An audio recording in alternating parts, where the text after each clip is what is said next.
This is the LZR Project, an episodic story series by David and Alderman. The LZR Project takes place within David's Expired Reality universe and serves as a prequel to the main novels in his Expired Reality series. You can find out more about David's Expired Reality series at davidandalderman.com.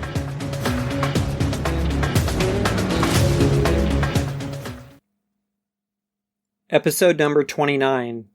Friday, May 15th, 1998. Roger Belmont moved slowly into the conference room and to the end of the large oak conference table. He shifted his massive weight into the small office chair and slapped a red folder onto the surface of the table. Carrie, Veronica, Ridley, and Sean all sat around the table, waiting for Roger to explain why an emergency meeting had been called. Veronica knew full well why the meeting had been called, and she feared the outcome that was about to play out. David had gone rogue. Vanished after the incident at the Conniption Bar and Grill. Even Veronica didn't know where her friend was. I called this meeting to initiate Executive Order 17, Roger said. Roger, we don't even... He put his left hand up to stop Ridley from speaking.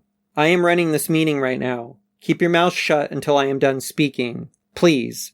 Ridley crossed her arms and huffed. My reasons for initiating this order should be pretty clear, but in case some of you are more thick-headed than others, I'll explain. David Corbin has been missing for 2 days. It is time to assume certain things. For one, David is dead or has decided to not return. He fled a crime scene, a horrific crime scene at that, with the help of each and every one of you. For some reason, I still don't have all of the details from what happened at that bar, but you can bet that when I get them, there will be a lashing like you've never experienced before. Carrie put her hand up and spoke without waiting for Roger to acknowledge her. I don't think it's right to assume David is dead. He's been under a lot of... I don't care what you think, Roger said. From here on out, Sean Amorou is the new interim leader of the Lazerblades. I hesitate to even call you that, because none of you have gotten us any closer to capturing Mr. Big. Ridley slammed her fists on the table. You need to shut your fat mouth, Roger. Everyone at this table, and especially David, have done beyond what this job is called for. Some of Lysalis' most dangerous criminals have been captured, and I'm not going to sit here and let you downplay the progress we've made. Roger's face turned bright pink. He breathed hard, patting his chest as he did so. A few seconds later, he waved his hand in Ridley's direction. I'm not going to justify your ignorant comment with one of my own. Results speak for themselves. Mr. Big is still loose. The Pleasure District has been burned. Officer Stanton is dead. These are just some of the examples of the progress you all have made. Veronica wanted to speak, but chose not to. With David gone, Roger would have the ability to railroad everyone at this table. Veronica was grateful that they had been able to get in touch with President Anderson and have him shift around some of the crime scene details and evidence to keep Roger from getting his hands on them. It was probably the only favor President Anderson would be able to do for David for a while, but it had stopped a warrant from going out for David's arrest. Can we move on to your next mission, or are we going to discuss David's disappearance for another hour or two? Roger asked. That was a rhetorical question. Now, Mr. Big has financial ties to the Creekhold orphanage in the outskirts of Lysalis. We traced some of his money to an individual who works in that orphanage. Her name is Sheona Riche. Sheona Riche? Veronica asked, glancing at Ridley. What's the plan? Sean inquired, an arrogant smirk on his face. Roger formed a very small grin in the corner of his mouth. You all go to the orphanage. Find this Sheona Riche and apprehend her. I have put a no-kill order on her, so make sure you bring her back alive. Out of curiosity, Roger, why is there a no-kill order on her? Ridley asked. If she opposes us, we can't make any guarantees. I mean, you're talking about an orphanage. You really don't think she'd use the kids as human shields when she finds out we're coming? Come on, Roger. I don't have to explain my reasons to you, Ridley. A no-kill order has been placed on this mission. Get her out alive, by any means necessary. If I read in between the lines, I'd almost swear you're saying the kids are collateral damage, Carrie pointed out. Roger sighed. This is your mission, Carrie. If you don't like it, turn in your resignation. That goes for all of you. No more juvenile arguing. This is the big leagues, and if you don't want to play ball, get off the damn field. Now, as your leader, Sean will be running point on this mission. Listen to him. Follow his direction. If you don't, I will find out, and I will discipline as necessary. That is all. Roger left the room. Sean crossed his arms behind his head and leaned back in his chair. Alrighty, folks, is everyone clear on what we're doing? Veronica stood to her feet while Carrie and Ridley retreated into the hallway. You're my brother, Sean, but you'll never be the leader of the Lazerblades. She left the room, catching up with Carrie and Ridley, who were halfway down the hall, mumbling and grumbling about Sean's new position. We can't do this, Carrie said. Roger is talking about extracting an enemy of ours out of an orphanage. Besides, we should be devoting our resources to finding David. I agree, Veronica said. We have no proof that David is dead or alive. He could be hurt, or he could be in some serious trouble. It's not right to move forward without finding out if he's okay or not. Ridley sighed. I agree with both of you, but I already tried to contact President Anderson about this. Carrie's eyes widened. And?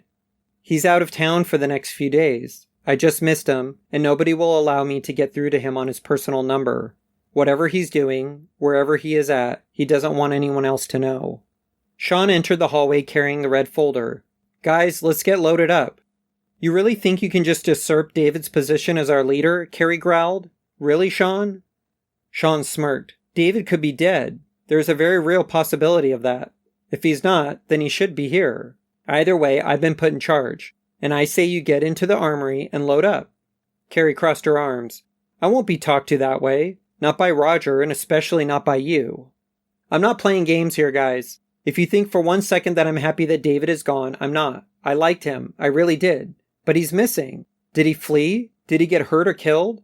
Nobody knows because he refuses to contact any of us. So, power has to be transferred to someone within the group. It won't be you, Carrie, because you are way too emotional.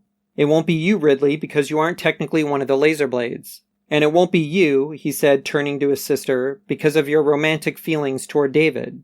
Veronica grabbed Sean by his shirt collar and threw him up against the wall, knocking a few of the pictures of Lysalis' districts to the floor.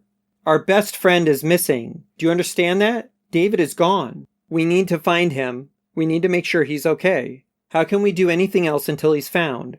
I'm not going with you on your asinine mission. I'm going on my own to find David. Sean pushed Veronica back. Touch me again and I'll have you put in holding. I don't care if you are my sister. This mission is time sensitive. If we wait too long, Shiona Raiche will know we're coming, and then we'll have blown another chance to catch Mr. Big. Do you want that? Veronica felt the tears streaming down her cheeks before she had even realized she was crying. She wiped them away, feeling foolish for getting so emotional. She looked to Carrie and Ridley sheepishly. Sorry. You guys are all coming with me to the orphanage, Sean ordered. No, Carrie replied. We're not. Veronica pointed her finger at her brother's face. Without her and without me, you have nobody to back you up. You can't go there alone, not to apprehend someone connected to Mr. Big. So guess what? No mission, hotshot. I'm going to search to the ends of the planet to find David, and if someone took him, I will tear their limbs off and choke them to death with them. You understand me? Sean put his hands up, surrendering. Fine, Ridley will go with me. Ridley shook her head. No, Sean, not an orphanage. Too much could go wrong there. I'd rather just wait Shiona out, tail her to her house. That would be the way to get to Mr. Big, not confronting her at an orphanage. You seem to forget that this is your job, Sean snapped. Roger shuffled into the hallway. What is going on here? These three are refusing to join the mission, Sean said. I'm going to find David, Veronica sternly declared. No, you're not. 2 police officers came in behind Roger. You three are going to be detained until Sean finishes his mission. Excuse me? Ridley shouted, dropping her hand to her pistol. Roger shook his head. You don't want to do that, Ridley. Your career would be over before you knew what hit you. You can't do this, Carrie screamed. David is out there. We have to find him. Roger nodded. Fine. You can leave and search all of Anasia for him, after Sean finishes his mission. Your insubordination toward him is now on record, and it compromises the mission. So he'll go with backup from some of these fine officers, and the 3 of you will be put into holding until he comes back. Then you 3 are free to resign from your positions here at the LZR Project. This project is nothing without us, Veronica snapped. In fact, it's nothing without David. And you've done nothing to try and find him. He could be dying, he could be fighting for his life, but you just waddle around like some overfed hippopotamus barking orders you can't back up. Roger smiled. Officers? The 2 officers motioned for the women to follow them toward the holding cell. Veronica felt her rage coming to a boil. Her brother had his well-known smirk plastered across his face. She wanted to punch him in his face and throw him out a window. Instead, she calmed, reminding herself that she could do nothing for David if she were thrown into an actual jail cell. Ridley relinquished her pistol to the police officers. Carrie slapped their hands away when they went to grab hold of her shoulders. I hope you enjoy your spotlight, Sean, she said. It shines bright now, but even the bulb on a spotlight will eventually go out, and all you'll be left with is darkness.